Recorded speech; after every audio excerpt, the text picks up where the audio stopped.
Yo, yo, yo. It's your boy, Cheese Pizza Kid, with another top 8 deck profile from Tempest Games. It's your boy, Tristan Amon. Okay, so I played Phantom Knight with Burning Abyss, and I played 1 Tour Guide, obvious. Wow, it's a great card. And I played 2 Rhino Warrior because you never want to draw more than 1, and even if you do draw it, it's mostly kind of useless if you don't draw a BA with it. I played 3 Skarm. Sometimes I sided it out just because you can send it off of stuff like Beatrice, Rhino Warrior, stuff like that, Foolish. And it's really slow, and it's annoying how it doesn't add until the end phase, but yeah. Played 2 Seer, pretty obvious. It was kind of hard to manage just having like 3 special summoning guys, but I don't know, Seer was pretty good, obviously. Graph, obvious.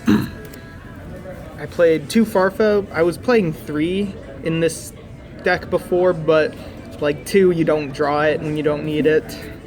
Pretty simple. Barbar, really good. It burns for stuff. You just banish your useless Skarms and Seers and Farfas and whatever.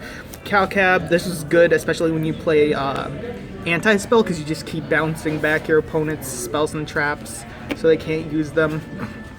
Liebig, this was good for when you had a monster on the field that wasn't a Burning Abyss, so they wouldn't get destroyed, and then, yeah, it just allows for more overlays. And then the Phantom Knight engine, I played 2 of the ones that you can't do anything with in your hand.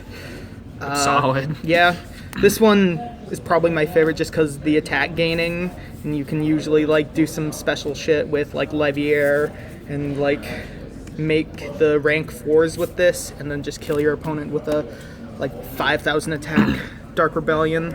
Play Solid. 3 of this, obviously, because if you draw this, anything. I mean, it's a searchable fiend. It's like you get this, you get a Dante, and then you get a Fiendish Chain, and maybe even a Beatrice if you opened up a Burning Abyss monster.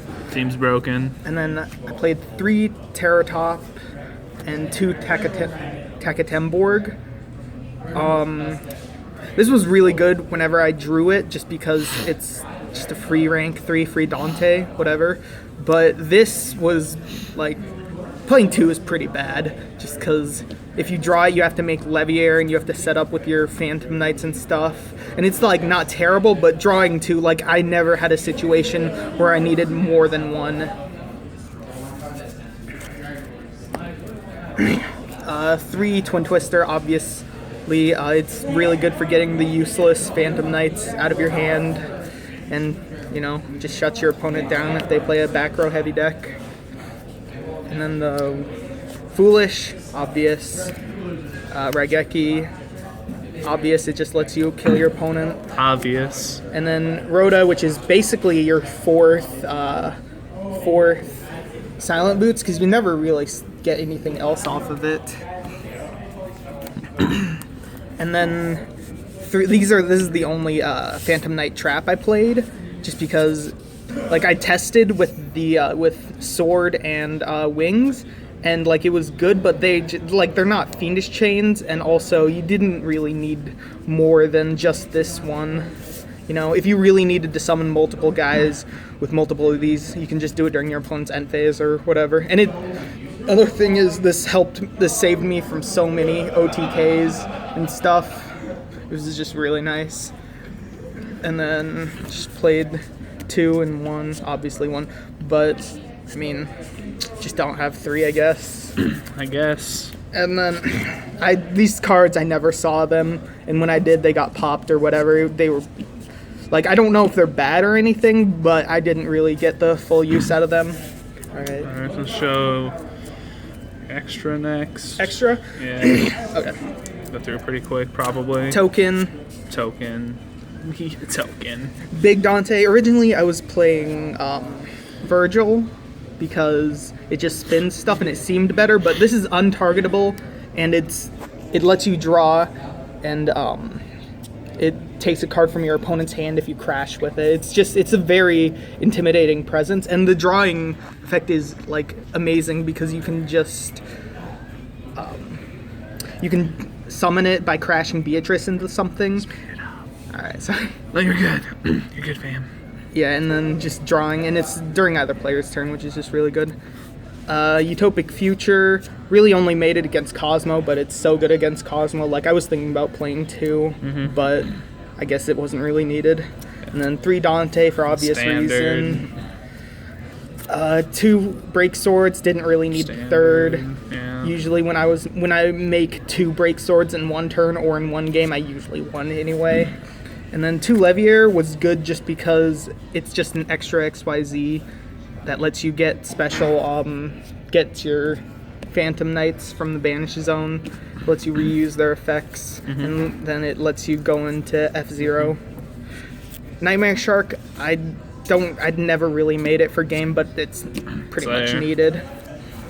Rhapsody and Berserk, and this was originally for any mirror matches or anything, but I never played the mirror. Like, it would have been good, but, just never really needed it. I honestly never made this. I only made it when Dark Rebellion wasn't useful. I don't know, like, it could be good with, like, anti-spell or whatever, but it never came up. Yeah. And then this is the MVP. You just freaking overlay it using the one. It gains 1,000, and then you steal your, like, opponent's, like, odd eyes. Yeah. And it just becomes, like, a 4,000-something monster. Pretty solid. Yeah. And then Beatrice, best card in the deck, pretty much. Best card. Like, Foolish Anything. And then you can crash and get Big Dante, and Big Dante just offers so much utility. Alright, onto that side. Alright. So 2 Max C, I mean, it wasn't really useful when I played it. I'm just not really, like, people usually stop whenever I play Max C. It's not really, I don't know, it's just dependent on who you're playing, I guess. 3 System Down was really good. Like, usually what I did is I always drew it first turn whenever I set it in, and then I just held it and waited until they were in a vulnerable spot, which is easy to do because, like, you can stall with this deck for so long. 2 Dark Hole, I only sided it in for Pepe, and I mean, it was good. Like, it's just 2 more Raigekis pretty much. Just destroys all your opponent's stuff. Galaxy Cyclone was doing this because you can send it off of Beatrice and get rid of floodgates and stuff. It never came up. It didn't really matter. Didn't even draw it. And then Anti-Spell, if you're going first and you're playing against any Pendulum deck, you win, basically, with this card. And whenever I played it, no one ever had, like, Twin Twister or MST, so I won every single game that I drew this, I won. Solid. And then Mask of Restrict, never played Monarchs. Okay, so And then good enough. Mischief of the Gnomes. This decreases the level in either player's hands of all the monsters. It was supposed to be for the mirror match, and you can send it off Beatrice, but it never came up. I never did a mirror match. Kind of useless. Alright, awesome. So this was the 6th place Altoona, Iowa regional deck profile with the young Tristan Amon. Thanks for this, and Cheese Pizza Kid signing out. Deuces.